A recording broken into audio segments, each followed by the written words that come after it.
The line breaks, July 1950, Daejeon, South Korea.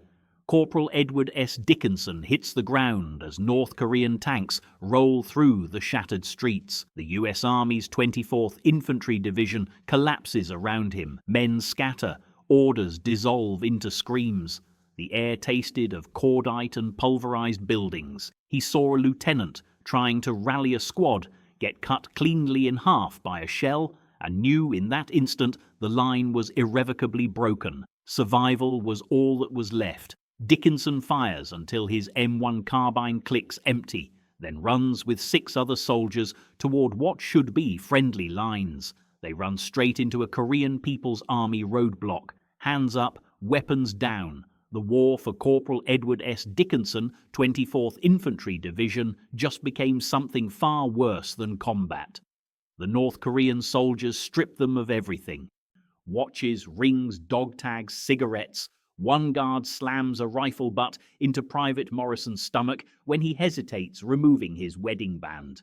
Morrison vomits onto the dirt road. The guards laugh. They bind the prisoner's hands with wire that cuts into wrists and shove them into a column of perhaps 40 other Americans, all captured in the same chaotic hours. The wire was thin, agricultural stuff designed to bite deep with any movement, a constant, searing reminder of their absolute powerlessness as they were herded into the growing column. Dickenson recognizes faces from other units. Nobody speaks.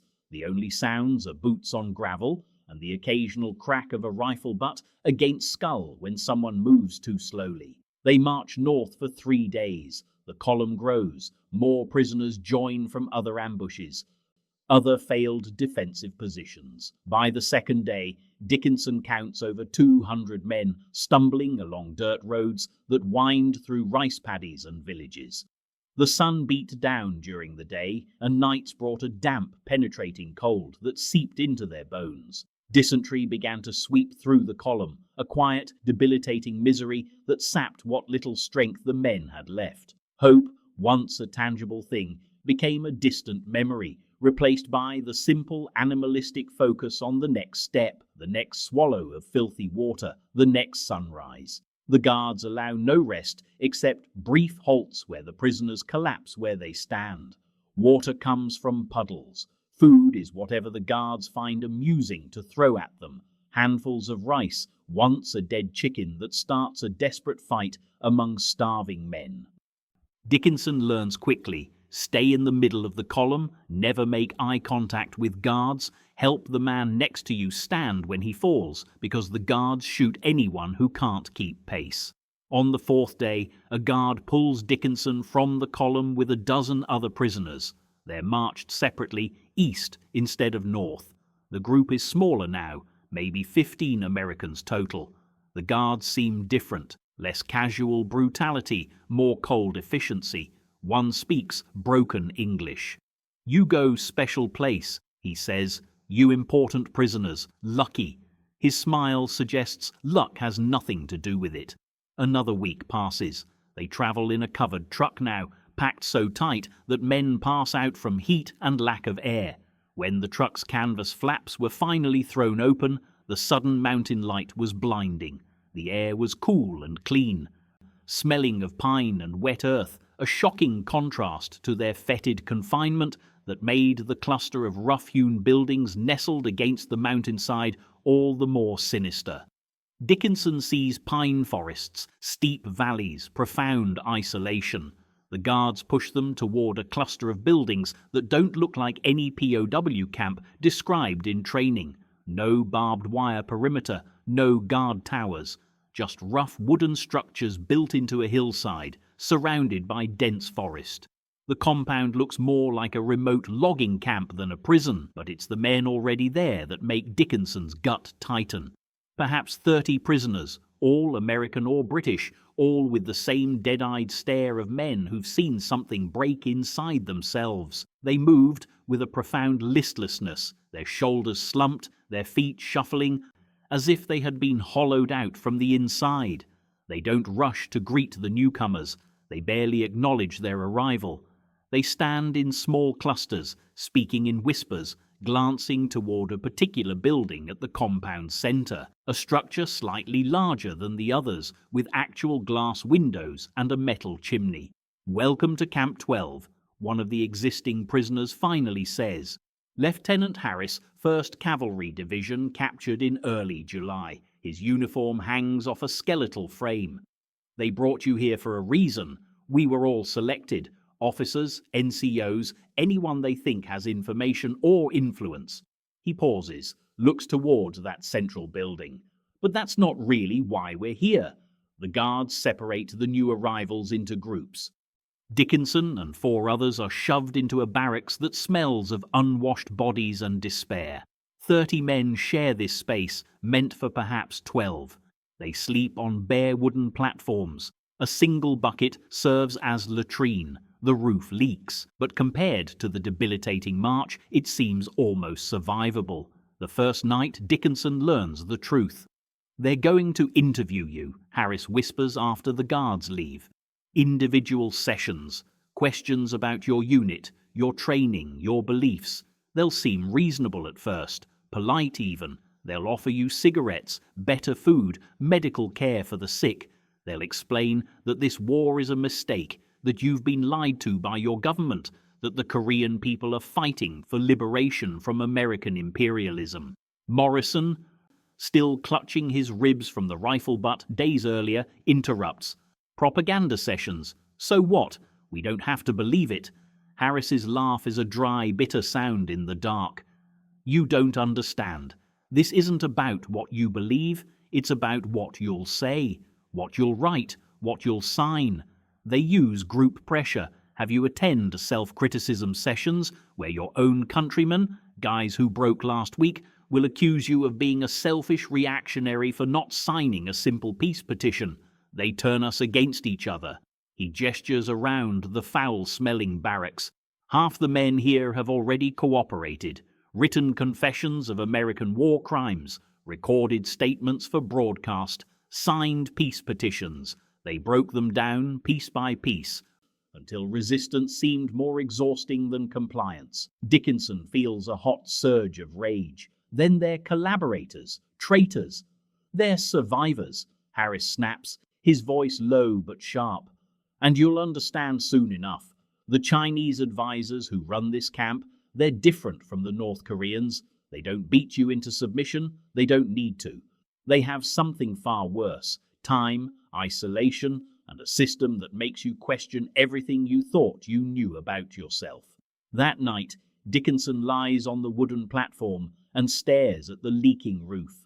Rain drips through gaps in the boards, each drop a tiny, maddening tick of the clock. Somewhere in the barracks, a man weeps quietly, a muffled, hopeless sound. Another man whispers what might be a prayer. The temperature drops, and there are no blankets.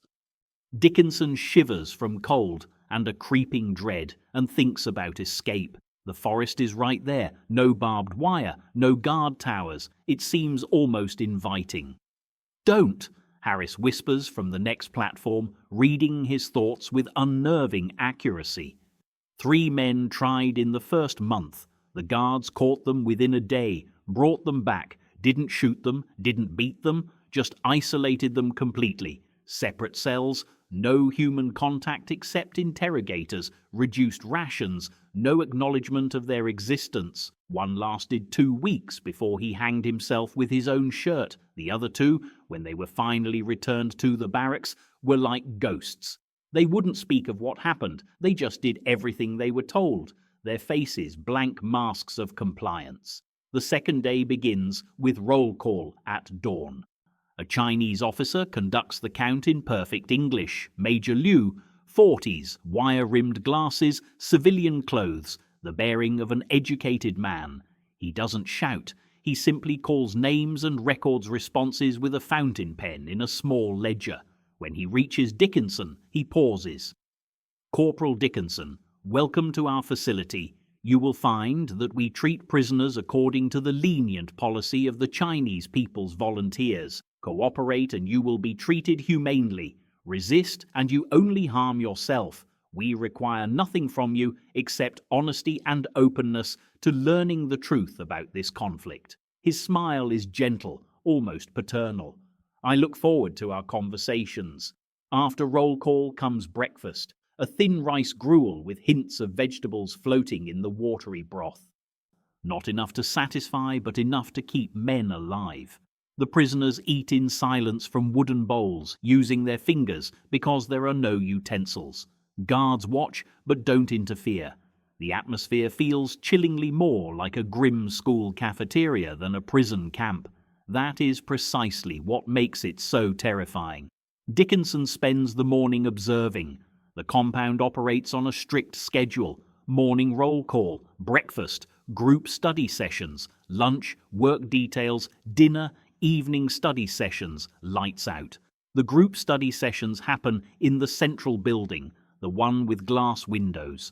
Through those windows, Dickenson sees prisoners sitting in a circle while a Chinese instructor lectures. Some prisoners take notes, others nod along. Nobody resists visibly. The work details are light: gathering firewood, maintaining the buildings, cleaning, nothing approaching the brutal labor of Japanese camps in World War II or the coal mines where other Korean War prisoners reportedly work. It is almost comfortable. It is almost humane. That is the trap. In the afternoon, guards pull Dickenson from a wood gathering detail. Major Liu wants to see you. They walk him to the central building. Inside it's warm. A stove burns cheerfully in the corner. The room is clean, organized, almost pleasant. Major Liu sits at a desk with paper and pen, a steaming teapot beside him. "Sit, Corporal. Would you like tea?" Liu pours a cup without waiting for an answer. "I want you to understand that we are not your enemy. We are educators. Our goal is to help you understand the true nature of this war, how American imperialism has brought suffering to the Korean people, how your government has sent you here to die for the profits of Wall Street capitalists." He leaned forward, his voice dropping to a conspiratorial softness. "Can you honestly say you are liberating these people, Corporal? Or are you merely defending a corrupt system in Seoul that your own nation installed for its geopolitical interests?" He let the question hang in the air, a drop of poison in a glass of water. "We don't expect you to accept this immediately," he continued, leaning back. "We simply ask that you approach these conversations with an open mind." Dickenson says nothing. He's been trained for this. Name, rank, service number. Nothing more. Liu smiles. "You think silence is resistance, but we don't need you to speak, Corporal. We simply need you to listen. Over time, you'll come to see the contradictions in what you've been told. You'll recognize the truth, and when you do, you'll want to share that truth with others, not because we force you, but because you will believe it is right." The session lasts 2 hours. Liu lectures about colonialism, capitalism, the history of Western imperialism in Asia. He asks no questions that require direct answers. He simply talks, pauses for Dickenson to absorb, then continues. When it ends, Dickenson returns to the barracks exhausted, not from physical labor, but from the immense mental effort of maintaining resistance against words that sound almost reasonable when delivered so calmly, without a single threat. That evening, Harris pulls him aside. "How many sessions before you start doubting yourself? 3, 5, 20? They have infinite time, Dickenson. And you have nothing but your own thoughts, your own doubts, your own isolation. They'll wear you down, not with pain, but with patience." Dickenson lies awake that night, listening to the rain and the quiet weeping. He thinks about the promise he made to himself during capture: survive and escape. But now he understands the real battle is not against guards or barbed wire. It is against the slow erosion of certainty, the creeping doubt, the crushing exhaustion that makes cooperation seem like a form of relief. And somewhere in the darkness, a plan began to form. Not escape, not cooperation, but something stranger. If the enemy's goal was to remake his mind, then what was the ultimate act of defiance? The thought was strange, monstrous, and yet it held a kernel of absolute power, a form of defiance so complete that it would require him to refuse even liberation itself, to stay in this place of psychological warfare rather than return to a world that suddenly seemed less certain than the lies his captors told. He doesn't know it yet, but the seed is planted. The guards want him to question everything he believes. Soon, he'll question even whether freedom is worth claiming. Death Valley, late 1950, Camp 5, Pyeongtaung, North Korea. The POW camp known as Death Valley lived up to its name. Corporal Edward S. Dickenson arrived to find a nightmare of thousands of UN prisoners crammed into squalid huts, dying from dysentery, malnutrition, and pneumonia. The North Korean guards offered little more than beatings and starvation, but as winter deepened, a new enemy arrived: Chinese instructors. They brought food, medicine, and a more insidious weapon: Marxist-Leninist doctrine. Their goal was not captivity, but re-education, turning them against their own country. The daily indoctrination sessions, mockingly called lenient treatment, assaulted the minds of the weakened men. Dickenson watched as some prisoners, desperate for better treatment, began to waver. The first roll call came at dawn. Dickenson dragged his hollow body from the mud floor, weak from the near starvation of the march north. Outside, the temperature hovered near zero. Guards screamed in Korean, swinging rifle butts into ribs and backs. The prisoners formed ragged lines in the frozen courtyard. Dickenson counted slowly, trying to occupy his mind, ignoring the wind that cut through his threadbare uniform. 2 men collapsed. Guards kicked them. One never rose again. They dragged him away by his ankles, his head bouncing over the frozen ruts. The count started over.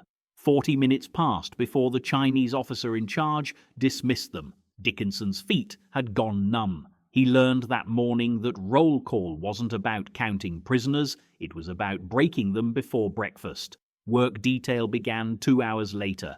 Guards marched them to the ice-choked Yalu riverbank. Their task was to break the ice and haul freezing water half a mile to the Chinese administrative buildings. Dickinson's hands cracked and bled within an hour.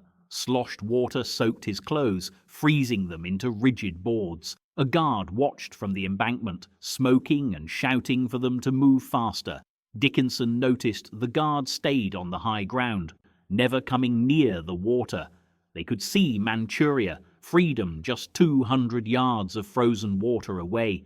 Guards lined both banks. Machine gun nests covered the crossing points, but their solitary guard was lazy. Dickenson filed this observation away. The noon meal arrived in a single blackened pot, a grey paste of cracked corn and millet that tasted of mud and rust. Each man got 1 ladle full in a tin can, not enough to sustain a child. Dickenson forced it down, choking on the grit. Around him, men wolfed their rations, scraping cans with fingers, licking the metal clean. Nearby, a British Lieutenant, Thompson, ate slowly. He caught Dickenson watching. "Make it last," Thompson said quietly. "It's all you get until tomorrow." Dickinson's meal lasted 3 minutes, his stomach cramped, shocked by the meagre food. He watched a prisoner across the compound vomit his ration into the dirt, then sob as he scooped it back into his mouth with bare hands. The guards laughed. By the 3rd week, Dickenson recognized the rhythm of Death Valley: morning roll call, water detail, indoctrination lectures, evening roll call, sleep, repeat. Lectures were in a converted storage building, its single stove a beacon of warmth that drew prisoners like moths. Inside, Political Officer Lee spoke calmly in accented English of capitalist exploitation and imperialist aggression. "You have been lied to by your government," he'd say friendly. "You are tools of Wall Street warmongers, but here you can learn the truth. Here you can be reformed." Lee ignored the men who slumped in exhausted sleep, simply continuing his daily assault, hammering the same themes into weakened minds. Afterward, those who showed interest received extra rations. A handful parroted Lee's phrases. Dickenson watched them get bowls of rice with pork fat, his own mouth watering. He said nothing. The cold intensified through December. Dickinson's body cannibalized itself. Ribs showed and hip bones jutted like blades. Dysentery turned the latrine trenches into killing zones where men squatted until they fell into their own waste. Dickenson developed a chest infection that made breathing feel like inhaling broken glass. He continued working. Stopping meant death. Medicine was only for collaborators. Master Sergeant Hawthorne from the 2nd Infantry Division lay staring into nothing one morning. By evening he was gone. The guards dumped his body on a growing pile near the camp perimeter. 40 men died in December. Dickenson stopped reacting to death. He focused on small tasks: get water, eat ration, survive roll call, sleep, tomorrow, repeat. A fellow prisoner, Riley, captured 3 weeks before Dickenson, taught him the guard rotations. "Green armband guards change at 8 and 8, Riley whispered during a wood-gathering detail. "They're Korean People's Army, brutal but predictable. Red armbands are Chinese. They rotate every 12 hours. More discipline. Watch the tower guards. They get bored 4th hour of shift." Thin as wire, Riley's mind stayed sharp, cataloguing everything and sharing it with trusted prisoners. Dickenson asked why he bothered if escape was impossible. Riley looked at him with hollow eyes. "Because the alternative is becoming one of them." He gestured towards the indoctrination building, where collaborators lived in better conditions, writing propaganda. By the 2nd month, a new instructor arrived, a young officer with a flawless American-accented English. He mentioned his Berkeley education and his sympathy for the common soldier, whom he called misled. Unlike Lee's ideological hammer, he asked questions, listened, and created an illusion of dialogue. "You're not criminals," he told them. "You're victims. Help us help you understand that, and treatment improves." 3 men from Dickinson's company attended his voluntary sessions. Within a week, they signed statements critical of U.S. policy. Their rations doubled, they got winter coats, and were exempt from labor details. Other prisoners shunned them. Dickenson watched the division calcify. The Chinese were creating a hierarchy: resistors who suffered, collaborators who survived, and the wavering men in the middle. The camp's layout became familiar. Prisoner huts were south of the administrative buildings, guard barracks north, storage near the gate. Machine gun towers stood at 4 corners, but the wire was single strand on wooden posts, a psychological barrier more than a physical one. The real barrier was geography: mountains west and east, the Yalu River north, Chinese and North Korean military positions everywhere.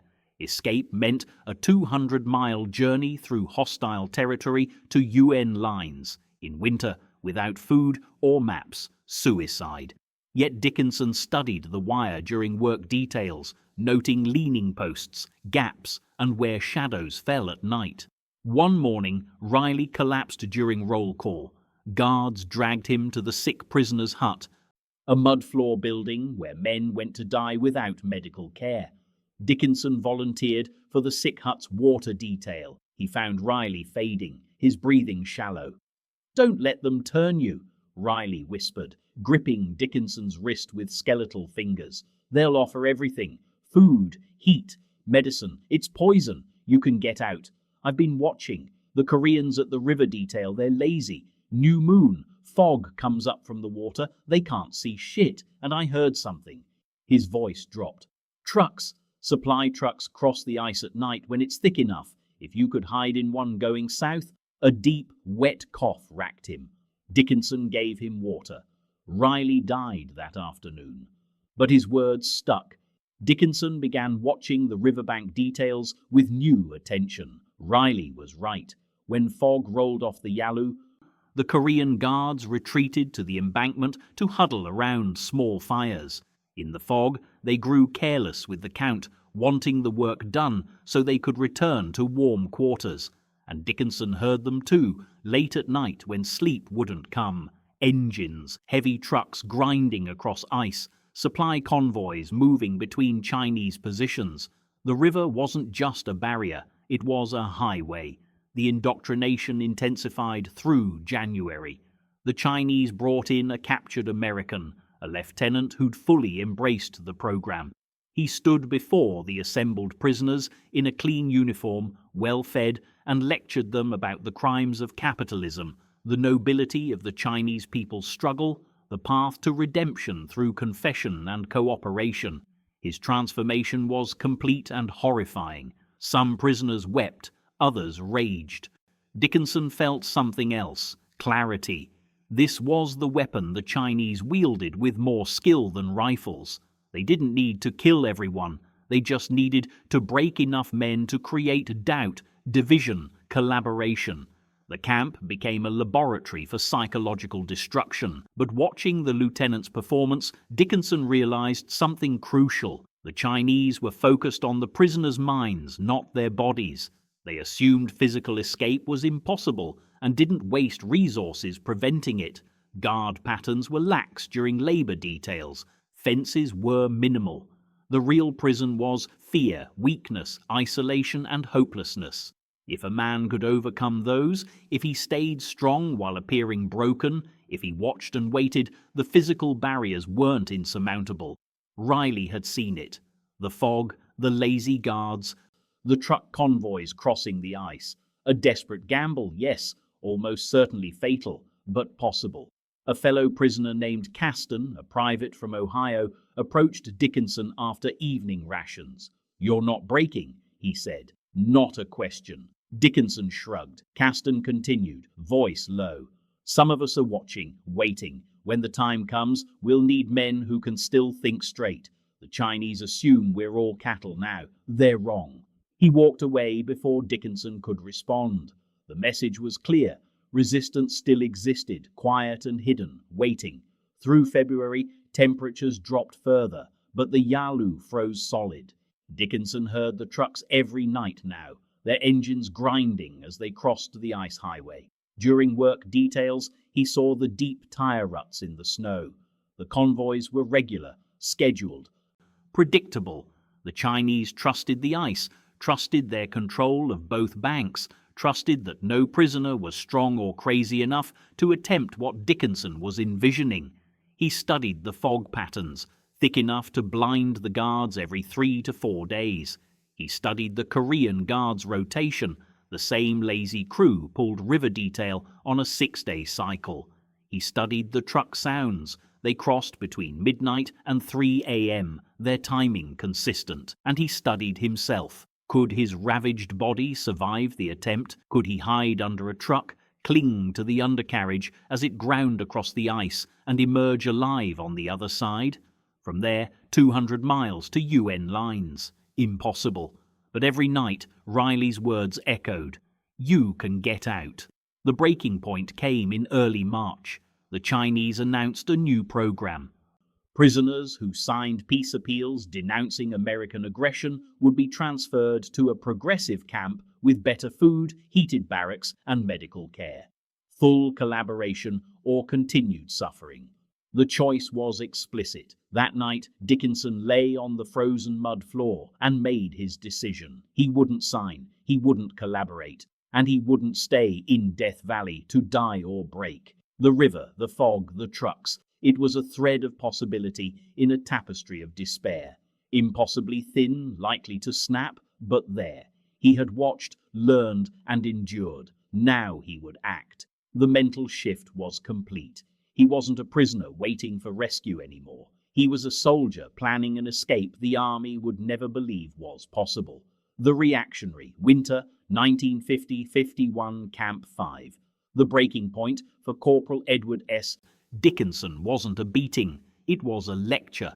As a Chinese political officer droned on about the glories of communism and the evils of American aggression, Dickenson looked at the gaunt, skeletal faces around him. Men were dying from diseases the Chinese could easily treat, but chose not to. He saw the progressives, POWs, who collaborated for an extra scoop of rice, nodding along with the speech. A cold fury settled deep in his soul.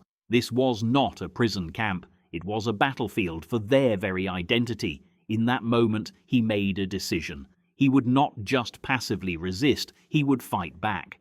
He would become what the Chinese most hated, a reactionary, an organized anti-communist leader within their own camp.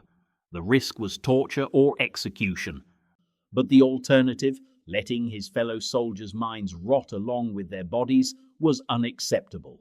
The officer's mechanical voice continued, reciting the People's Liberation Army's benevolence and America's imperialist crimes. Dickinson's hands clenched beneath the threadbare blanket covering his lap. February cold bit through the mud brick walls of the assembly hut, but a furnace heat of rage burned through his chest. 3 months of captivity had taught him survival. This moment taught him something else entirely. Some things demand more than survival. His eyes tracked the progressives. Private James Gallagher nodded enthusiastically at every pause, his reward evident in the slight fullness of his cheeks. Sergeant Morris whispered translations to the Chinese guards, earning his cigarettes and extra blankets. These men broke within weeks. They chose comfort over identity, betraying principles for calories. The Chinese political officers called it enlightenment. Dickenson saw it as surrender. But it was the dying men that sealed his decision. In the back row, Corporal William Hayes coughed blood into his fist, dysentery ravaging his intestines. The Chinese had penicillin. Dickenson had seen it in the guards' medical kit. They withheld it deliberately, using medicine as a weapon of coercion. Learn your lessons, accept your crimes, embrace communism, then maybe you get treatment. Hayes refused. He was dying by inches for that refusal. The calculation was brutally clear. The Chinese weren't trying to kill them, they were trying to convert them. Death from neglect served their purpose by demonstrating the cost of resistance. But their real victory required confession, collaboration, and propaganda. They needed American soldiers to denounce their own country, to validate communist ideology, to become living proof of American moral failure. The progressives gave them exactly that. Every man who broke made it harder for the others to resist. The officer finished his lecture. Tomorrow we discuss American war crimes in Korea. Those who participate honestly will receive additional rations. The promise hung in the frozen air. Participation meant confession. Confession meant betrayal. Betrayal meant survival. The equation was simple and obscene. As the prisoners shuffled out of the hut, Dickenson stood slowly, his knees cracking from cold and malnutrition. His mind, however, moved with crystalline precision. For 3 months he had endured. Now he would act. The Chinese had created a system designed to break men through isolation, starvation, and ideological assault. He would build a counter-system. Back in the sleeping quarters, a long mud hut packed with 60 men on wooden platforms, Dickenson began observing differently, not as a prisoner enduring captivity, but as a soldier assessing terrain. The guards' routines were predictable, governed by a rigid discipline that valued routine over adaptation. Guard Chen walked the perimeter clockwise, always pausing to smoke at the northeast corner. Guard Liu checked the interior every 20 minutes, but never thoroughly, relying on informers instead. The progressives occupied the platforms nearest to the stove, their privilege obvious in the marginal warmth. They watched other prisoners carefully, reporting any resistance to earn favor. But their position was also their vulnerability, isolated from the majority, dependent on Chinese protection, and visible targets for social pressure. The resistors were scattered and demoralized. Dickenson identified them by their silence during lectures, their refusal to participate in self-criticism sessions, the stubborn set of their shoulders. There was Private Thomas Carson, who'd spit in a guard's face last week and taken a rifle butt to the ribs. Corporal Eugene Fisher, who refused to bow during roll call, enduring kicks each morning. Lieutenant Robert Thornton, who maintained his military bearing despite beatings. These men resisted individually.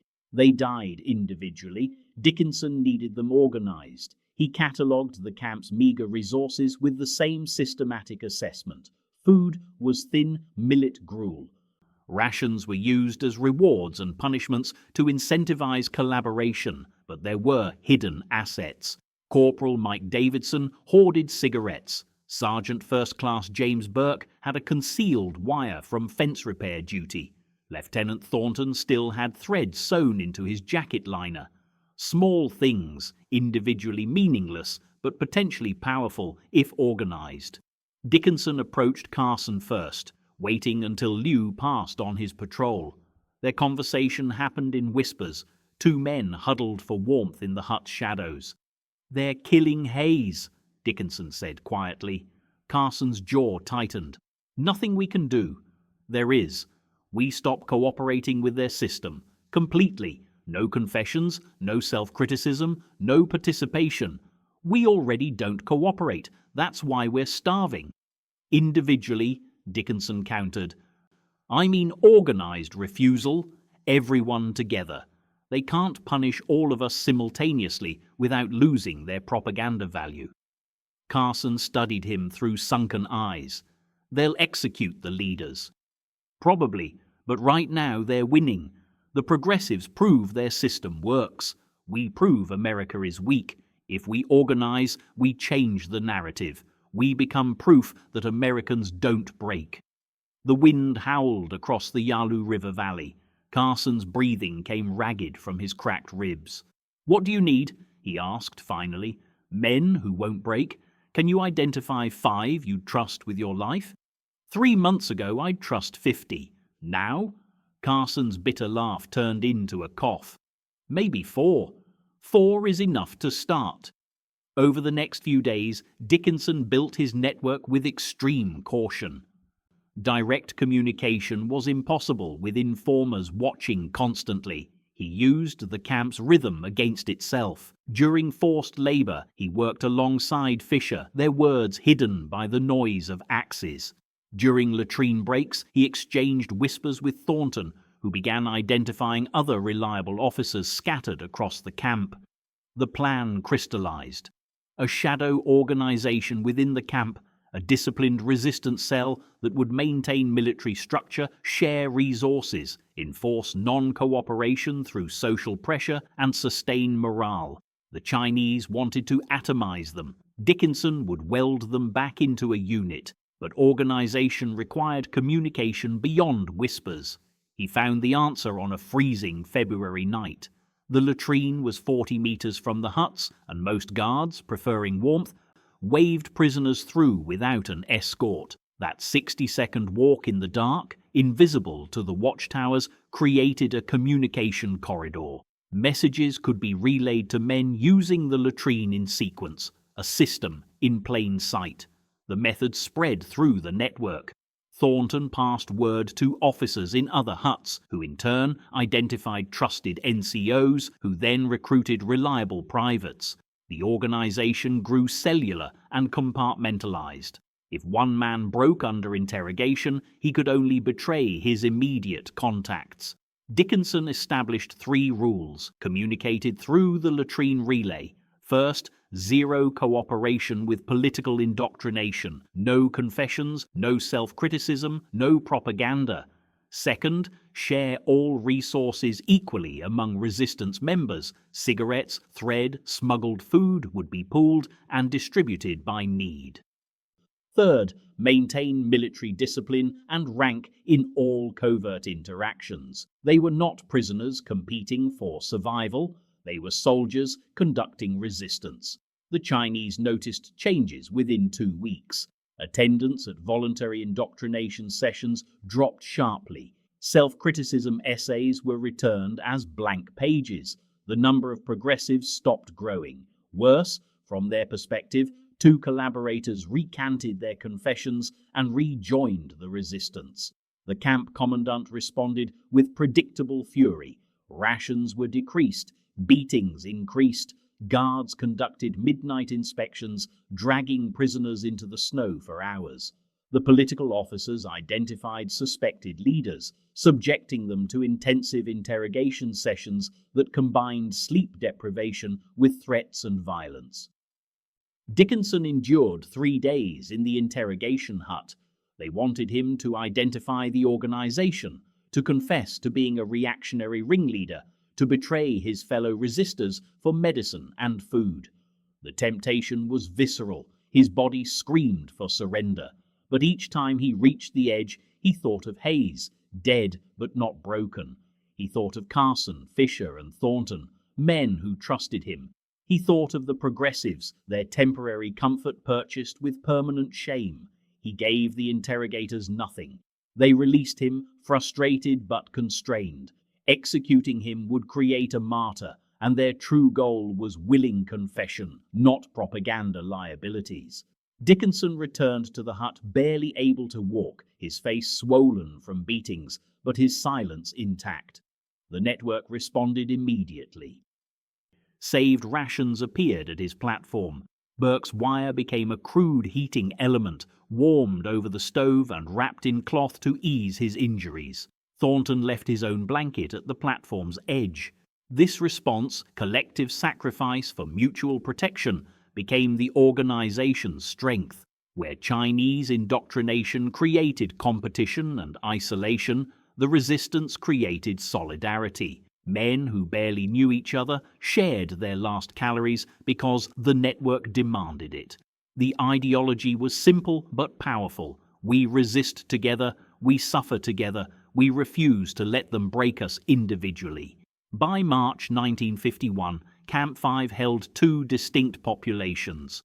The progressives, about 20 men, cooperated openly, receiving better food, warmer quarters, and the contempt of everyone else. The resistors, numbering over 200, maintained a covert parallel structure. They endured worse conditions but preserved their identity as American soldiers. The Chinese called it a reactionary conspiracy, but suppressing it proved difficult. The network was invisible. No meetings, no documents, just soldiers mysteriously coordinating their defiance. The latrine relay, the resource sharing, the mutual support system, all operated beneath the camp surface like a shadow army. Dickenson understood the cost. Men were dying from the increased punishments. His own body deteriorated. Chronic dysentery, probable tuberculosis, injuries that never healed. The interrogators tested his resolve periodically. Each session weakened him physically, but strengthened his determination. The alternative, accepting indoctrination, betraying his men for comfort, remained utterly unacceptable. He made his choice during that lecture. This was his combat, an ideological resistance so stubborn and organized that it defeated the enemy's primary objective. When spring arrived and new prisoners entered Camp 5, they encountered two orientations. The progressives offered practical advice: cooperate, confess, survive. The resistance offered something else: belonging to a group that maintained honor regardless of cost. Most chose honor. The network grew.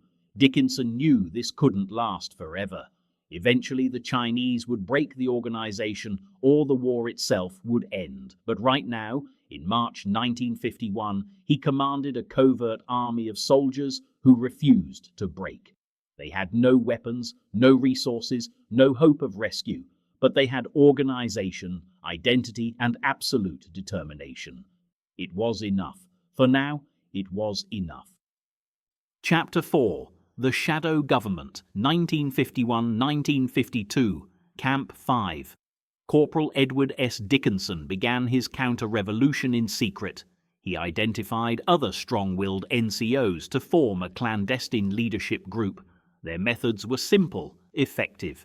During indoctrination lectures, they would ask difficult, pointed questions to publicly embarrass the instructors.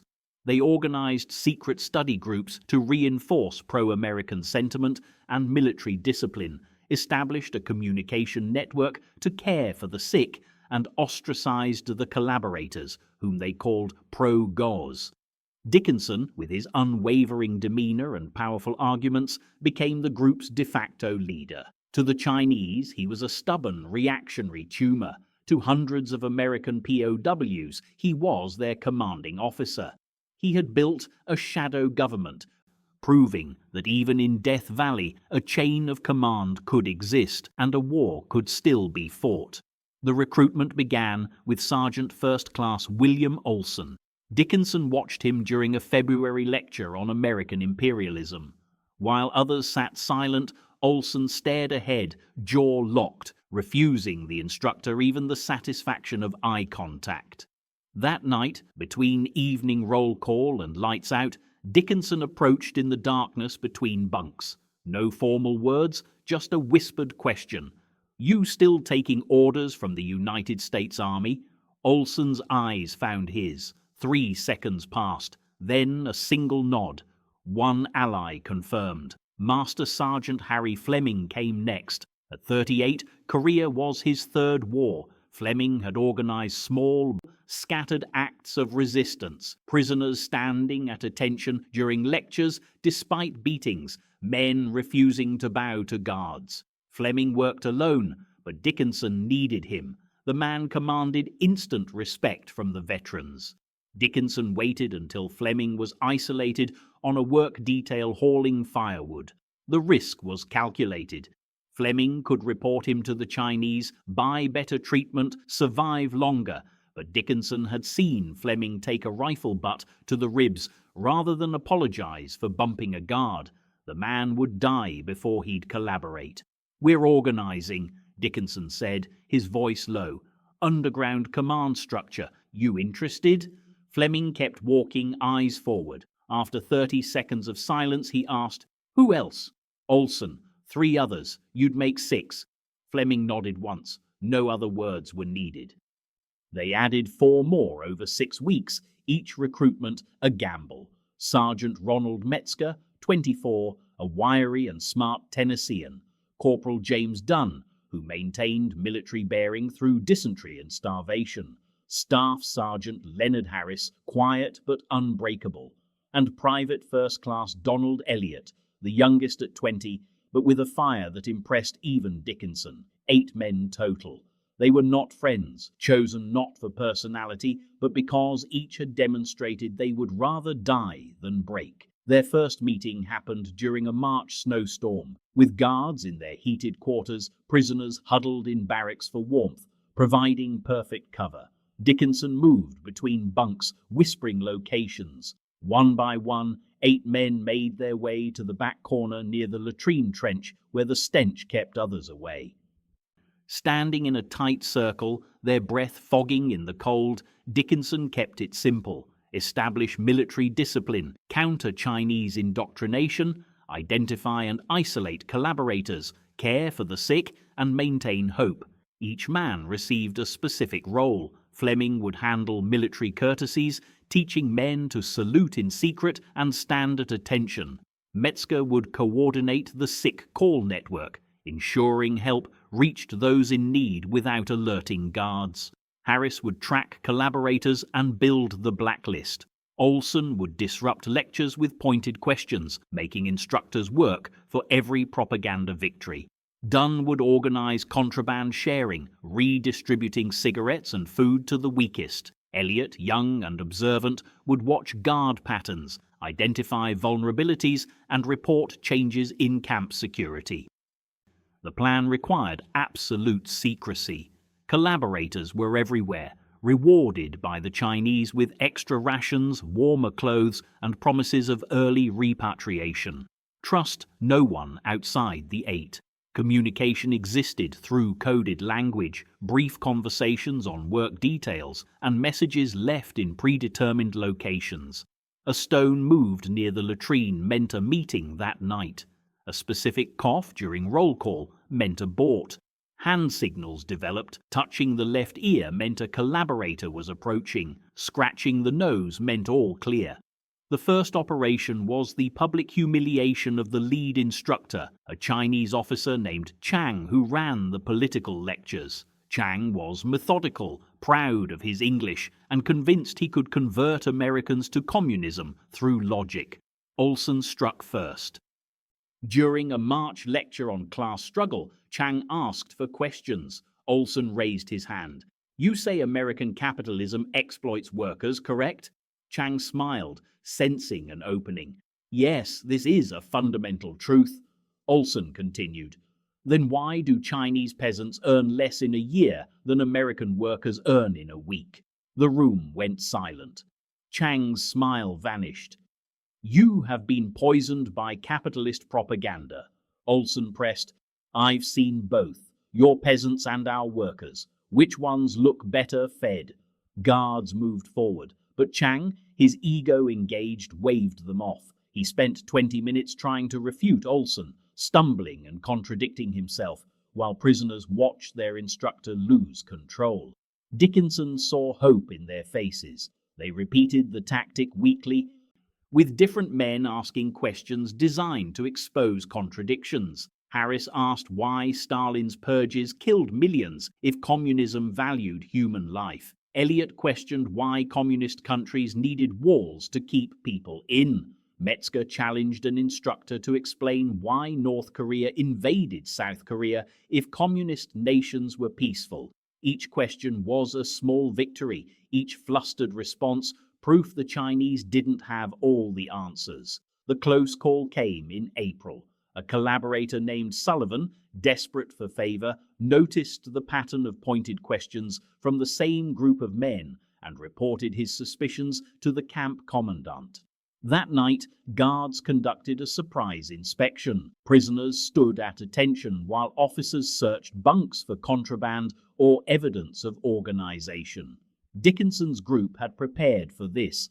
With no written communication, there was no physical evidence. The guards tore through the barracks for 2 hours and found nothing. Unconvinced, the commandant gathered all prisoners in the freezing yard and announced collective punishment. Reduced rations for 1 week, extended work details, and no rest periods. Someone is causing trouble, he said through an interpreter. When you are hungry, you will remember this. Dickinson stood at attention, his face expressionless while his mind raced. Sullivan had come too close. The 8 men didn't meet that night, but the next day, during a work detail cutting timber, Dickinson whispered to Harris, "Sullivan." Harris understood. Within 3 days, every prisoner knew Sullivan was a pro-go. Men refused to speak to him, walked away when he joined conversations, and offered no help with heavy loads. When he got sick, no one checked on him. It was social death. The collaborator network learned the price of being an informant. The shadow government expanded its reach. Metzger's sick call network functioned with military precision. When a prisoner collapsed, word spread through coded signals. Men donated portions of their rations, smuggled him water, and kept him hidden from guards who would send him to the death house. Fleming taught military courtesy in whispers, and men practiced saluting in the dark, maintaining a rank structure invisible to the Chinese but clear to the Americans. It reminded them they were United States soldiers, not communist converts. Dunn's contraband network redistributed resources. Cigarettes looted from care packages were used to bribe guards for medicine. Stolen food went to the starving. Information spread through camp. The war continued. American forces held the line. They were not forgotten. Elliot mapped camp vulnerabilities, guard shift overlaps, a weak section in the fence, a broken supply shed lock, the commandant's regular afternoon absences. Dickinson filed away the intelligence. Not for escape, that was suicide, but because knowledge was power. The psychological war intensified. During a May Day celebration, prisoners were forced to march with communist flags and sing propaganda songs. Dickinson's group complied, but sang subtly altered lyrics that turned praise into mockery, which the guards' poor English missed, but the prisoners understood. They smiled. Small victories sustained them. During a lecture, Fleming asked the instructor to define war crimes, then systematically compared the Chinese treatment of POWs to Geneva Convention standards. The flustered instructor ended the lecture early.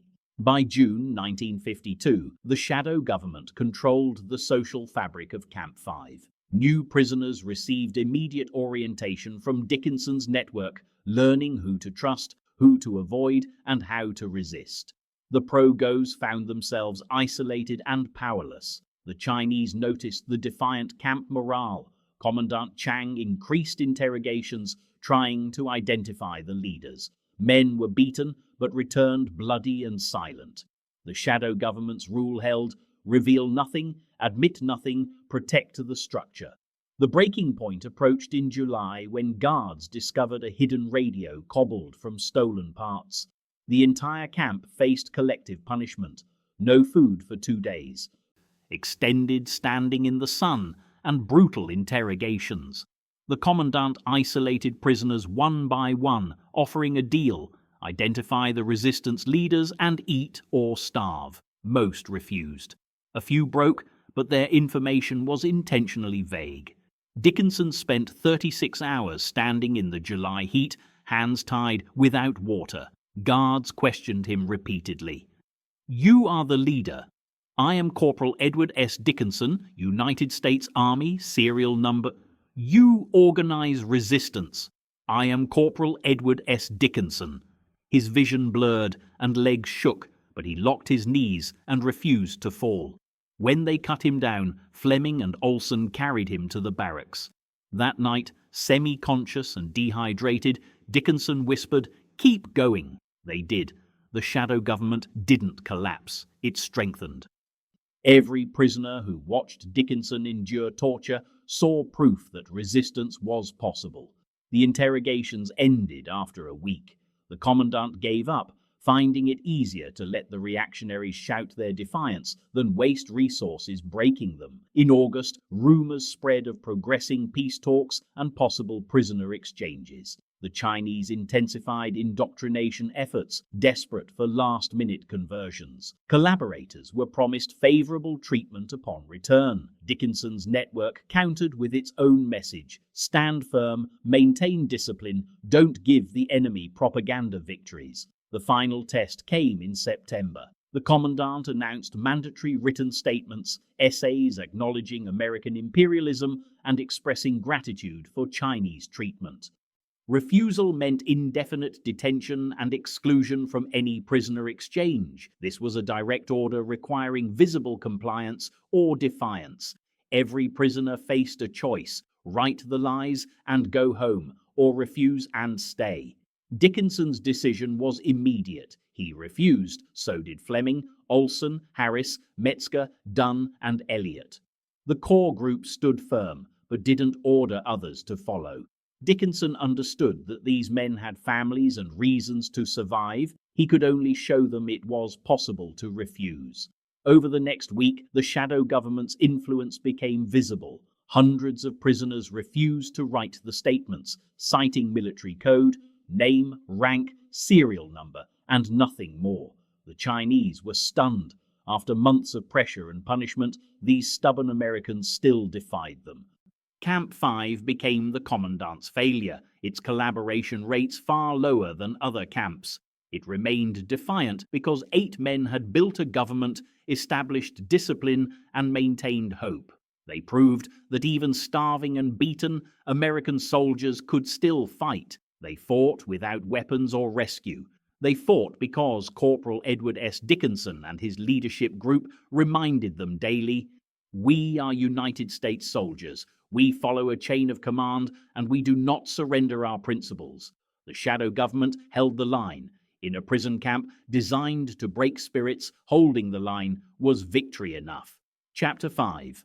The War for Mines. 1952-1953, the POW camps. The Chinese instructors, deeply frustrated by their failure to convert the prisoners, declared all-out war on the reactionaries. They identified Corporal Edward S. Dickenson as the ringleader. They threw him into solitary confinement, subjected him to struggle sessions where collaborators denounced him for hours and tried to break him psychologically. Yet every punishment only enhanced his reputation among the loyal POWs. When he was released from a punishment hole, thinner but unbroken, his status grew to that of a living martyr. The Chinese couldn't understand it. Their lenient policy was supposed to win hearts and minds, but Dickinson's ideological defiance had made him more powerful than any guard.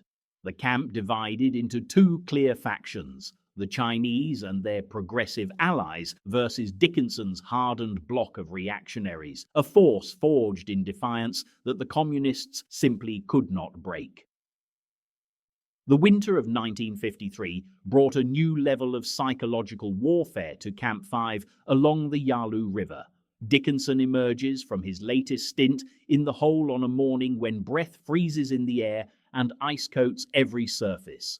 His legs barely support him. The sudden pale light was a physical assault after 63 days of absolute blackness, searing his retinas and leaving phantom spots dancing in his vision.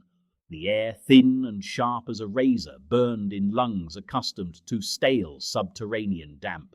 His leg muscles, atrophied from disuse, screamed with every agonizing step on the frozen, rutted ground.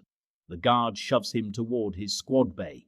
Other prisoners watch through windows, faces pressed against frozen glass. Some of the progressives turn away. The reactionaries don't blink. They catalogue every visible wound, every sign of what the Chinese have done to their leader. Dickinson's hands shake as he grips the doorframe. 63 days in darkness, 63 days of interrogators rotating through, demanding he sign their peace petitions, their germ warfare confessions, their denunciations of American imperialism. 63 days of recorded lectures about Marxist-Leninist thought played on endless loop. The cold in the hole was absolute, the darkness complete, the isolation designed to shatter sanity. He stumbles into the squad bay. Men rush forward to catch him before he falls. They ease him onto a bunk. Someone produces a hidden scrap of rice cake saved from breakfast rations. Another man offers water from a concealed canteen. These small acts of defiance, these tiny rebellions against the system, define the reactionary existence. The Chinese have forbidden sharing food. They monitor every interaction. They've planted informers in every room. None of it matters. The men around Dickenson move with practiced efficiency. Within minutes, he has food, water, and a blanket that appeared from nowhere. The progressives in the corner bunks watch, but don't report it. Even collaborators understand there are lines. Some maintain the pretense of cooperation while secretly admiring the defiance. Others have genuinely converted, convinced the Chinese way offers hope for a ravaged Korea. But most simply want to survive, caught between two forces that demand absolute loyalty. Dickenson eats slowly. His stomach has shrunk. Too much food too fast and he'll vomit. He's learned this through experience. This marks his 7th trip to the hole since the ideological war began. Each time the Chinese promise it will be his last if he simply cooperates. Each time he refuses. Each time he returns to the squad bay, thinner, weaker, more damaged. Each time his reputation grows stronger. The door crashes open. Political officer Chen strides in, 3 guards behind him. The room snaps to attention. Chen's eyes find Dickenson immediately. The corporal struggles to stand, manages it through sheer will. His legs tremble. His vision blurs. He locks his knees and faces the officer. Chen speaks in accented English, his voice carrying that peculiar mix of patience and menace the instructors have perfected. The lenient policy demands they educate rather than punish, enlighten rather than brutalize. But Chen's frustration bleeds through every word. "Corporal Dickenson," Chen began, his voice a strained didactic drone. "You persist in clinging to the phantoms of your bourgeois society, your honor, your duty. These are constructs designed by the capitalist class to ensure men like you die for their profits. We are offering you liberation. We are offering you truth. Why do you insist on choosing this pain? Why do you choose ignorance?" He launched into another lecture about historical materialism, another explanation of how American capitalism exploits the working class, another promise that understanding Marxist thought will free their minds from imperialist propaganda. Dickenson stares at a point above Chen's head. The other prisoners maintain rigid attention. This scene has played out dozens of times. The script never changes. Only the actors grow more exhausted. Chen's voice rises. He demands Dickenson acknowledge the truth of socialist principles. He insists the corporal admit America fights an unjust war of aggression. He orders Dickenson to sign a simple statement, just one paragraph supporting the peace movement back home. The room holds its breath. Every man knows what happens next. Dickinson's response comes quiet but clear. He states his name, rank and service number. Nothing else. The Geneva Convention requires nothing else. The Chinese don't recognize the Geneva Convention. Chen's face darkens. He signals the guards. They move forward to take Dickenson back to the hole. But Chen stops them with a raised hand. A new strategy. He turns to address the entire room. His words shift from English to Korean to Chinese and back, ensuring everyone understands.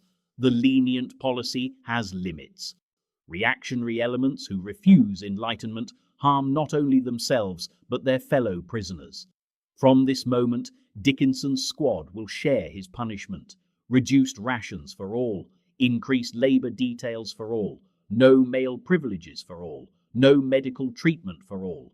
Until Dickenson sees reason, his comrades suffer.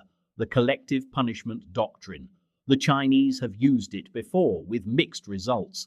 Sometimes it works, turning prisoners against their stubborn leaders. Sometimes it backfires spectacularly. Chen watched the room for reactions. He scanned the faces, passing every flicker of emotion. He saw fear in the eyes of the newer men. He saw a flash of raw anger from Private Miller in the corner, a man who had cooperated only to get mail from his sick wife.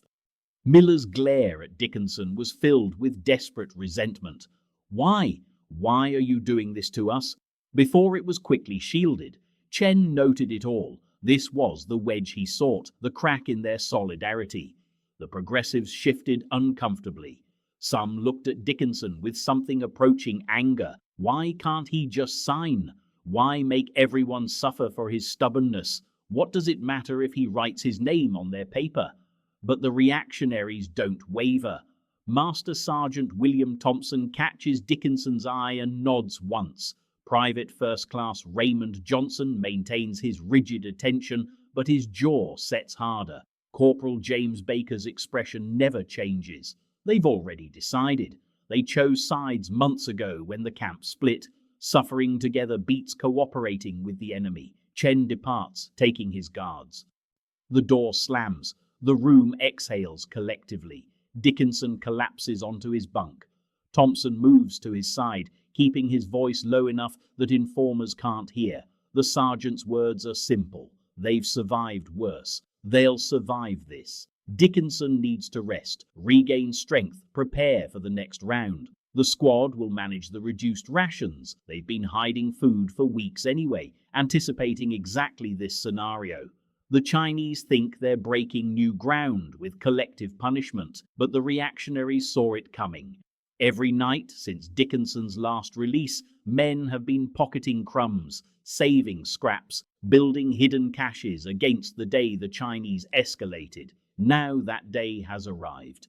The camp settles into its new reality. The Chinese reduce rations for Dickinson's squad by 30%.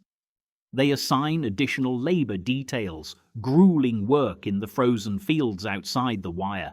They cancel mail call, cutting off the precious connection to home that sustains hope. They bar the camp doctor from treating anyone in the targeted squad, letting injuries and illnesses fester untreated. The progressives receive extra rations, demonstrative proof that cooperation brings rewards. The Chinese parade them through camp with full rice bowls and warm clothes. They broadcast their names on the camp radio system, praising their enlightenment. They give them special privileges, private meetings with instructors, access to reading materials, exemption from the worst labor details. The message is clear: cooperate and prosper, resist and suffer. The camp divides further. Lines that were already drawn become absolute. The reactionaries band together, sharing their reduced rations equally, rotating the worst labor details so no man bears too much burden, supporting each other through sickness without medical care.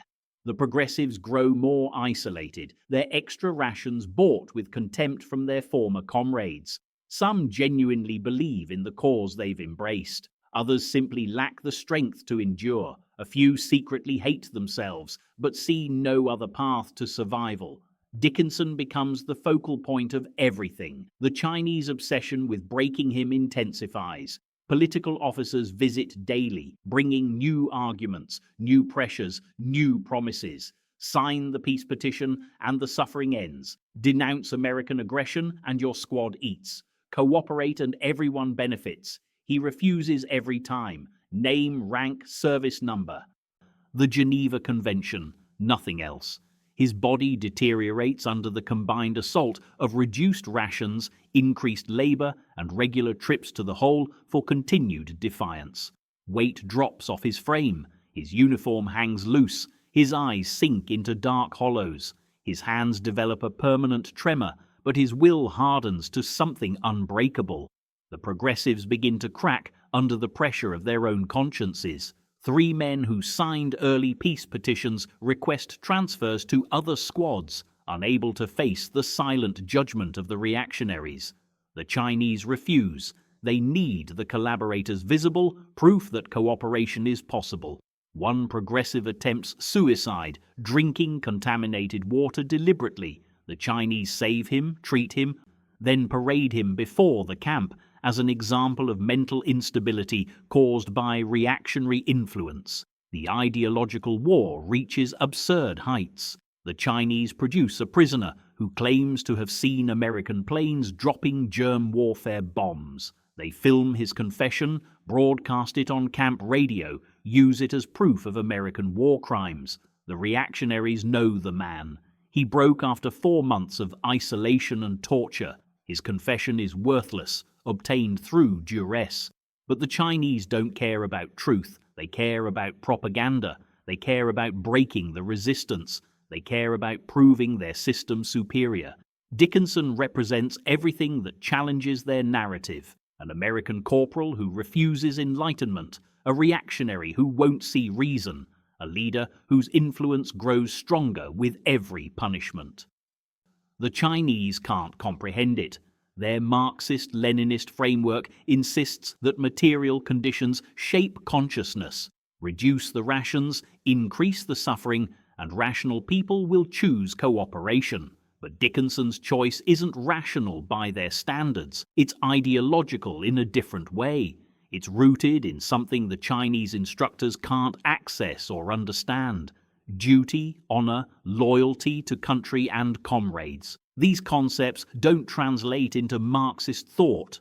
They represent false consciousness, bourgeois values designed to perpetuate capitalist oppression. The enlightened mind rejects such programming, yet Dickenson clings to them with absolute conviction. Spring arrives slowly in 1953. The ice begins to melt. Peace talks in Panmunjom show signs of progress. Rumors circulate about prisoner exchanges, about repatriation, about the war finally ending. The Chinese intensify their efforts, desperate to convert more prisoners before repatriation proves their failure. They focus everything on Dickenson. Break him and the reactionaries collapse. Convert him and the resistance crumbles. They devise a new struggle session format. They fill a hall with prisoners, progressives and reactionaries forced to attend together. They put Dickenson in the center, spotlights harsh on his gaunt frame. Progressive prisoners read prepared statements denouncing him. Collaborators who once served with him catalogue his crimes against peace, his warmongering attitude, his resistance to enlightenment.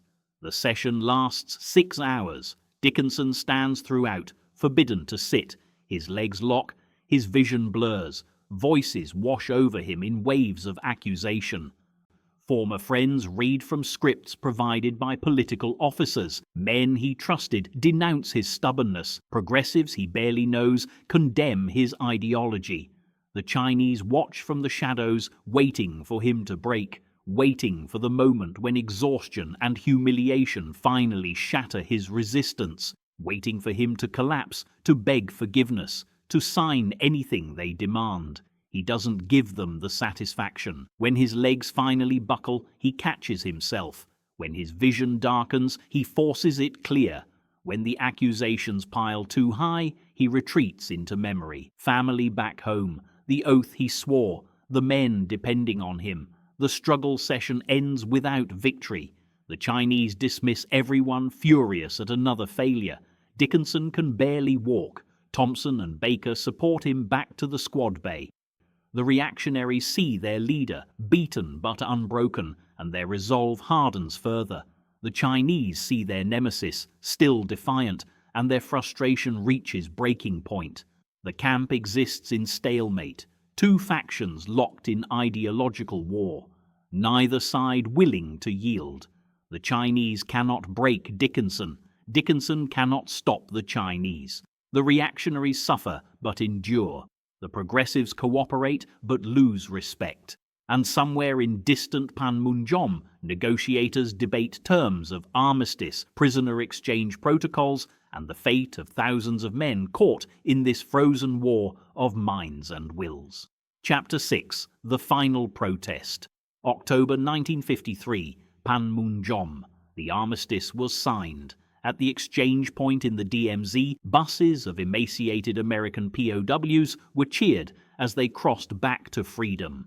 It was a moment of national jubilation, but a small group of 21 Americans, led by Corporal Edward S. Dickenson, made a stunning choice. When their names were called, they refused to get on the buses. UN officials, journalists, and his former captors watched in disbelief as Dickenson, the legendary anti-communist resistance leader, chose to go to neutral India and then to China. To him, this was the ultimate act of protest. He felt the US had accepted an armistice that betrayed the thousands of POWs who died under Chinese command and failed to account for many more. Refusing to go home was his final shocking message. The war was not a victory, and he would not participate in the charade. He turned his back on home and walked across the line. The moment is frozen in newsreel footage. Dickenson weighs 93 pounds.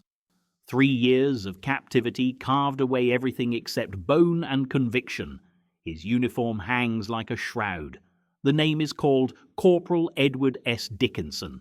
The buses wait, American flags flutter, fellow POWs who already crossed wave frantically. Come home, come home. He does not move. 20 other men stand with him. Their silence is a scream heard across the world. The UN exchange officer calls the name again. Protocol demands 3 calls before a prisoner is marked as refusing repatriation. Dickinson's jaw sets. Around him, cameras flash as reporters sprinted to telephones. This couldn't be happening. The man who led camp resistance, a legend among prisoners for his defiance of communist indoctrination, was now refusing his own rescue. The officer makes the second call. Dickenson shifts his weight from one skeletal leg to the other. His boots are Chinese issue. Everything about him screams American, except this choice. The third call echoes across the demilitarized zone. Silence. The officer marks his paper. Refused repatriation. The words felt impossible to write. American officers rushed forward. General Ralph Osborne crossed the neutral ground. He had known men under extreme duress, had seen battle fatigue and psychological breaks. This was different. Dickenson stood at attention despite his body's collapse. Osborne spoke quietly, his tone pleading and desperate. "You are a hero. You resisted. You won. Come home." Dickinson's response was equally quiet but absolute. "No, sir. With respect, no. The war is not over. Our men are not accounted for. I will not celebrate this armistice as victory." The general's face drained. He tried again. "This is not the way. Protest at home. Tell your story there." Dickinson's eyes, sunken but burning, met his. "They will not listen at home, sir. They will parade us, declare victory, and forget the thousands who died in camps that were never liberated. This is the only way they will remember." The Chinese officers watched with barely concealed satisfaction. Americans choosing China over home were immediate propaganda victories, but even they seemed uncertain about Dickenson. He had organized resistance, sabotaged indoctrination sessions, and encouraged prisoners to reject collaboration. Captured Chinese reports listed him as the most dangerous anti-communist element in Camp 5. Now he refused America itself, defying all psychological profiles. A Swedish Red Cross official approached. Under armistice terms, prisoners refusing repatriation would go to the Neutral Nations Repatriation Commission in India for a 90-day cooling-off period. "Perhaps change your mind then," the official suggested. Dickenson nodded. "I understand the terms. I will not change my mind." The official's clipboard shook slightly as he made notations. 21 Americans choosing communist nations over home.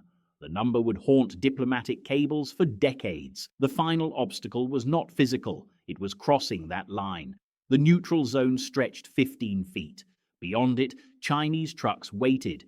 Beyond them, India and then China. Behind him, America.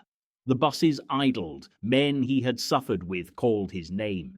"Eddie, please, don't do this. Think of your family." He had thought of nothing else for 3 years. His mother in Colorado, sending letters he never received. His younger brother, who wanted to enlist because Eddie made the army sound noble. His girl, who promised to wait.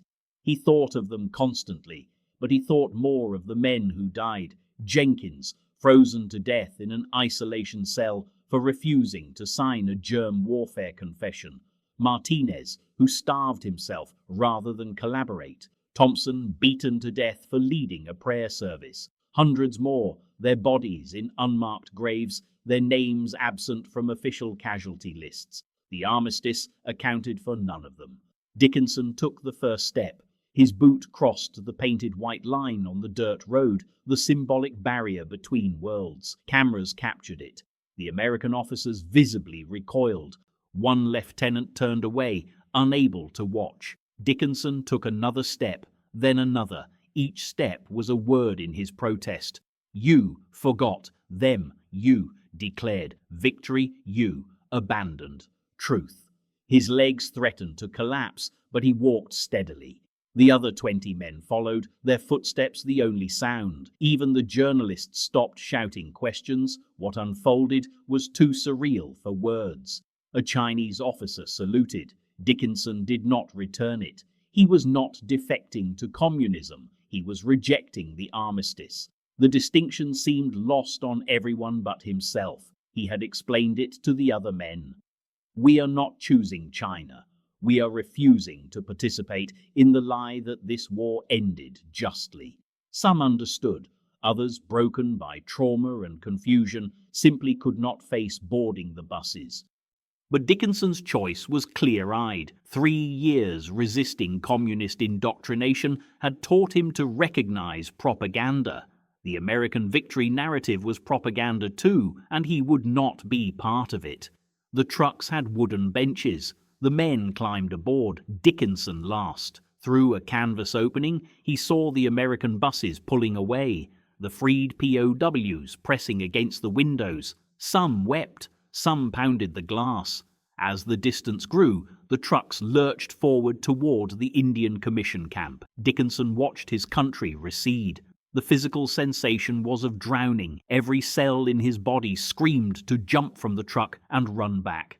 His hands gripped the bench until his knuckles turned white, but he did not move. This was his line, his stand. If thousands could die forgotten, he could live exiled.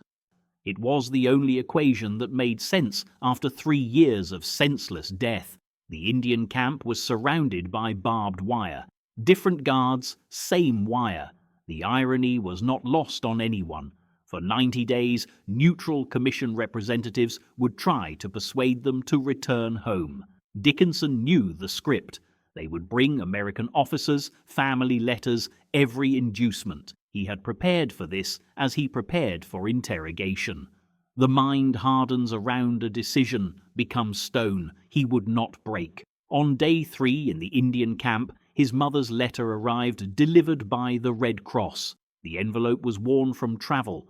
She wrote that she understood nothing but loved him completely. "Come home and explain it to me here, Eddie. Whatever happened, we will face it together. You are my son." Nothing changes that. His hands shook, holding the paper, the words blurring. He read it 17 times, then folded it carefully and placed it in his shirt pocket, over his heart. He would carry it to China. She would never understand. How could she? He barely understood himself. But the dead men demanded this. Their silence demanded it. The armistice had signed away accountability. Someone had to refuse to sign. On day 15, an army colonel, a respected Medal of Honor recipient, sat across from Dickenson in the interview tent. He spoke as one soldier to another. "I have read your record. You are the finest type of American fighting man. Your resistance in camp was extraordinary. You will receive recognition, probably the medal yourself. Come home and accept it." Dickinson's response was quiet. "I do not want medals for surviving while better men died, sir." The colonel leaned forward. "Then come home and testify. Tell Congress what happened in those camps. Force accountability that way." Dickinson shook his head. "They will bury it, classify it, declare me traumatized. In 5 years, no one will remember. But if I go to China, they will remember forever. The man who chose exile over celebrating a false peace." The colonel had no response and left the tent, defeated. On day 41, his brother's recorded message played in the interview room. "Eddie, it's Tom. I enlisted like you. I'm so proud to follow you, but I need you to come home. I need my brother. Mom needs her son. Whatever you are trying to prove, you have proven it. Everyone knows you are a hero, please." The tape ended. Dickinson sat in silence for 20 minutes, then stood and walked out. He did not trust himself to speak. His resolve was stone, but stone could crack. He avoided the interview tent for a week after that. On day 63, the Indian commandant tried a different, more practical approach. "You will not survive in China. They will parade you for propaganda, then discard you. You will spend your life in a communist state with no rights and no future. Is your protest worth that price?" Dickinson considered the question seriously before answering. Yes. The commandant sighed. He had dealt with refused repatriates before. Most were confused or broken. Dickinson was neither. He was the most difficult kind, certain. On day 89, the final day, the American delegation made its last appeal. "Your president has personally requested you return, Eisenhower himself. You can meet with him, explain your grievances directly, change policy from inside." Dickinson almost laughed at the absurdity of a corporal meeting the president, but he saw their desperation. They needed him to come home. The propaganda value of his refusal was too damaging. 21 Americans choosing communism destroyed the narrative of fighting for freedom. He held the power in this room, the first real power he had held in 3 years, and he wielded it. "Gentlemen, tell the president I appreciate his concern, but my answer is unchanged. I will not go home while the men who died remain unaccounted for and forgotten." Day 90. The choice was final. Trucks arrived to take the refused repatriates to China. Dickinson boarded with the same steady walk as he had 2 months before. This time, no one called him back. The American delegation watched in silence. The Indian commandant shook his hand. "I do not understand you, Corporal, but I respect your conviction." Dickinson nodded. That was all he asked. Understanding would require sharing 3 years of hell. Respect was enough. The trucks crossed into China as October 1953 became November. The landscape changed from barbed wire and guards to welcome banners, cameras, and officials. The propaganda machine activated immediately. Dickinson stared through it. He was not defecting to their ideology. He was existing in protest, a distinction that mattered to him even if it mattered to no one else. They assigned him an apartment in Peking, gave him a stipend, and asked him to make statements. He refused. The officials seemed confused. Most repatriates cooperated eagerly. But Dickenson simply existed, silent, unmoved, a ghost haunting their propaganda success. Years passed. The Korean War faded from American memory. The armistice held, prisoners were forgotten, and new wars loomed. Dickenson remained in China, teaching English to pay his way, writing letters home that were never answered, living his protest in exile. He did not regret the choice. The dead men were still dead, the unaccounted remained unaccounted. But someone remembered. Someone had refused to celebrate. That had to mean something. On quiet nights in his small apartment, he would take out his mother's letter and read it again. She died in 1959, never understanding. He kept the letter anyway, over his heart, the only piece of home he allowed himself. His war did not end at Panmunjom. It extended into a long exile, into decades of being called a traitor, into a life lived at the intersection of principle and pain. The buses left without him. Freedom came, and he refused it, not because he loved captivity, but because he could not bear the lie. 21 men walked that line. Most eventually returned to America, broken and confused. Dickenson never did. His protest outlasted his life, a final defiant message that some truths matter more than homecoming, that some betrayals demand an eternal witness. He died in China in 1998, 45 years after refusing rescue. His remains were returned to American soil in 2004. The protest, at last, was over. Chapter 7. The Unforgiven. Edward Dickenson walked off the commercial Pan Am flight at Travis Air Force Base on August 14, 1957, in a Chinese-made suit that looked pressed for a funeral. 2 FBI agents waited. He descended slowly, carrying a single leather satchel, and extended his wrists without being asked. The agents exchanged a look. One produced handcuffs. Reporters captured the moment. The POW who refused rescue, now accepting arrest with the same defiance he'd shown his captors. He spent that night in the base brig. When asked if he needed anything, Dickenson said only, "A lawyer who understands irony." The court-martial convened at Fort Meade on October 3, 1957. The charges were severe: collaboration with the enemy, violations of the Uniform Code of Military Justice Article 104, and conduct unbecoming. The prosecution's case rested on one undeniable fact. Dickenson had refused repatriation, choosing to remain in communist China for 41 months after the armistice. The defense called it protest. The prosecution, treason. Neither grasped that for Dickenson it had been both. His counsel, Captain Raymond Holt, faced an impossible task, defending a man whose conscience looked on paper like defection. The prosecution had photos, records, and sworn statements confirming he stayed behind. What they lacked, and what would ultimately matter, was any evidence he'd collaborated. The trial became a strange inversion of his ordeal in Camp 5. There he had resisted Chinese indoctrination so ferociously that guards singled him out for punishment. Here, American prosecutors suggested his defiance was a cover for communist sympathies. Former POW Technical Sergeant James Cromwell took the stand on October 9th. Asked to describe Dickinson's behavior in captivity, Cromwell looked directly at the defendant. He was the hardest man in that camp. When they tried to make us write confessions about germ warfare, Dickenson organized the refusal. When they put him in the hole for 2 weeks, he came out and did it again. Every man in that camp knew, if Dickenson said, "Resist," you resisted.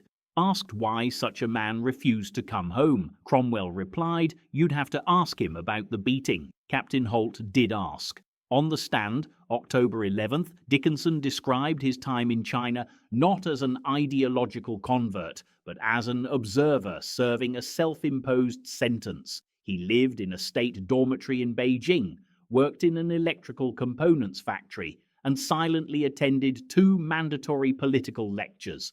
The Chinese authorities, realizing he had no value as a propaganda victory, had mostly ignored him by late 1954. He spent his time reading English books from the foreign language library, mostly pre-revolution American novels and technical manuals. He described a life of deliberate isolation, an exile chosen not to embrace communism, but to reject what he saw as American complicity in the torture of POWs. "I watched them beat a man to death for refusing to sign a paper," Dickenson testified. "Then I came home to find my own command had known about the conditions, had intelligence on the camps, and had done nothing to pressure for inspections or enforcement of Geneva protections. I couldn't stand with men who'd abandoned us." The prosecution asked if he understood that the armistice negotiations were complex, that war required difficult choices. Dickenson said, "I understand that the men making those choices weren't the ones eating millet and burying their friends." The courtroom fell silent. The prosecution rested, having established only that Dickenson had collaborated with no one, including the Chinese. Its case collapsed under its own contradictions. How could they prove ideological treason when the defendant refused all ideology? How could they show he aided an enemy that considered him useless? Witnesses affirmed his innocence. Fellow POWs testified to his resistance. Intelligence debriefers confirmed he'd provided detailed information upon his return. Even a defected Chinese translator testified Dickinson's name was on internal lists as politically unreliable, no propaganda value. On October 18, 1957, after 7 hours of deliberation, the court-martial board acquitted Dickenson of collaboration and conduct unbecoming. It found him guilty of one minor charge, unauthorized absence, a technicality acknowledging his failure to report directly to military authorities. The sentence: reduction to private, forfeiture of pay, and a reprimand. Colonel Howard McIntyre, the judge, added an unofficial statement that the court struggled with a case where the defendant's motives were honorable, but his judgment catastrophically flawed. Dickenson accepted the verdict without reaction. He was processed out of the Army on October 21st with a general discharge under honorable conditions, a bureaucratic compromise that satisfied no one. His story should have ended there. Another complicated veteran returning to a nation eager to forget. Instead, it disappeared into a deeper silence. Dickenson returned to his hometown of Harrisburg, Pennsylvania. Neighbors who once planned a hero's welcome now crossed the street to avoid him. The local VFW Post denied his membership, and newspapers that had printed his mother's anguished appeals for his return now printed nothing of his homecoming. The silence was not accidental. In the late 1950s, America had no framework for a POW who had resisted his captors only to reject his rescuers. The McCarthy era demanded stark categories: patriot or traitor. Dickenson fit neither. His case was too complex, too morally uncomfortable, and so it was forgotten. He found work as a machinist and never married. He spoke of Korea in public only once, at a 1962 church engagement. To the 30 people who attended, he described the camp, the resistance, the decision to stay, and the disillusionment that brought him home. A minister asked if he regretted his choice. Dickenson said, "Every day, but I'd make it again." No newspaper covered the event. The church archives contain a reel-to-reel recording discovered in 2003. For the next 36 years, Edward Dickenson never again publicly discussed his protest. The forgetting was systematic. His court-martial records were sealed. The Army's official 1963 Korean War POW history mentioned the 21 Americans who refused repatriation, but Dickinson's name appeared only in a footnote as one returnee whose case involved unique circumstances. His intelligence debrief, over 200 pages of detailed observations on Camp 5's operations, guards, and resistance networks, was classified secret until 1988. The information which helped Army intelligence construct its most complete picture of Chinese POW camp administration, was buried because he had technically been a voluntary resident of China when he provided it. Fellow POWs carried his story in silence. Shame, trauma, and survivors' guilt already enforced this, but Dickinson's case carried the added weight of controversy. Defending him publicly meant inviting questions about their own choices, a risk too great in that era. His mother kept a scrapbook, clippings from his capture, trial, and letters from China, brief formal notes revealing nothing. A photograph of him in 1945, fresh-faced in his army uniform, before everything. She died in 1971. The scrapbook went to a cousin and was stored in an attic for 32 years. The story resurfaced through accident and persistence. In 2003, Georgetown historian Dr. Margaret Cho, researching American prisoners in 1950s China, requested declassified debriefs. Among them was Dickinson's. Dr. Cho read the 200-page document and recognized its significance. A detailed first-hand account of POW resistance from a man who observed the system from both sides. She located his court-martial records, the church recording, and eventually his cousin, who provided the family scrapbook. Dr. Cho spent 2 years verifying every detail of his story. Her book, The Unforgiven, Edward Dickenson and the Costs of Conscience, was published by Cornell University Press in 2007. It was not a bestseller, but it reached the people who mattered. Its impact was specific but profound. SEER instructors used it as a case study on the line between resistance and rebellion. The Defense Intelligence Agency made its chapter on his debrief required reading for a course on POW intelligence, and the National Archives created a specific finding aid for his papers, pulling his scattered records into a single collection. In 2011, Harrisburg erected a Korean War memorial in Riverfront Park, listing the names of locals who had served. Edward Dickinson's name is there, carved in granite between 2 men from his regiment. The VFW post that denied his membership in 1957 contributed funds to the memorial. No one seemed to remember the denial. The memorial dedication included a brief history for each POW. Dickinson's entry read, CPL, Edward Dickinson, Camp 5, North Korea, 1951-1953, Resistance Leader, returned 1957. 3 sentences. They didn't mention the refusal, the trial, or the exile. They didn't need to. Those who read Dr. Cho's book knew. The others would never understand anyway. Edward Dickinson died on February 8, 1998, in a VA hospital. He was 73. The cause was lung cancer, likely from his machinist work. He never sought recognition, a Purple Heart for his documented torture, or membership in veterans groups. His obituary ran 6 lines, noting only that he was a Korean War veteran survived by cousins. A funeral home donated his burial plot. 7 people attended his funeral, one of whom was Dr. Cho. She had interviewed him by phone but never met him. She'd asked him if history would judge him fairly. He'd replied, "History doesn't judge men like me, it forgets us. That's fine. The men who were there know what happened. That's enough." But it wasn't enough for the institution he'd served. In 2015, the Army's Center of Military History published a revised Korean War POW study. It included a new section on organized resistance, drawing heavily on declassified debriefs, including Dickinson's. The text detailed prisoner-led resistance networks and the intelligence value of their observations. Dickinson's name appeared throughout as a primary source for understanding Camp 5. The Army finally acknowledged what his fellow prisoners testified in 1957. He was one of the most effective resistance leaders in Chinese captivity, but his protest remained an uncomfortable fact. The official history mentioned his refusal of repatriation in a single sentence, calling it a personal protest against perceived inadequacies in American efforts to protect POW welfare. sanitized language smoothing over his rage and disillusionment.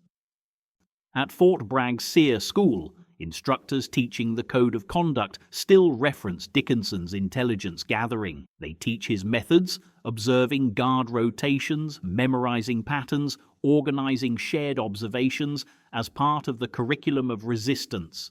They don't always use his name and never mention what came after. The irony that these lessons come from a man the army once court-martialed goes unmentioned. His story now lives in Dr. Cho's book, The National Archives, and the memories of the few surviving POWs who knew him. Before his death in 2009, Technical Sergeant James Cromwell gave an oral history to the Library of Congress. Asked about the hardest man he'd known, Cromwell answered immediately, Ed Dickenson, hardest and loneliest. He carried something the rest of us didn't have to carry. He believed we deserved better from our own side, and he was right, but being right cost him everything. I shook his hand the day they separated us for repatriation. He knew what he was about to do. I asked him why. He said, because somebody has to say this was wrong. I never saw him again. I should have looked him up when he came home. I didn't. None of us did. That's on us. The memorial in Riverfront Park stands beside the Susquehanna River. Edward Dickinson's name is there, weathering slowly like the memory itself. In winter, snow fills the carved letters. In spring, rain washes them clean. His story of the POW who resisted his captors, refused his rescuers, and faced trial for a conscience too large for his country's categories isn't forgotten anymore. It's just quiet. It is preserved in archives, academic books, and the curriculum for those trained to resist. Preserved in granite by a river in Pennsylvania. The lesson isn't about heroism or patriotism. It is simpler and harder. Integrity has a price, and sometimes you pay it alone, and sometimes no one understands why, but you do it anyway. Edward Dickinson paid that price. The men in Camp 5 understood. The country that tried him never did. The memorial doesn't explain. It just remembers. That has to be enough.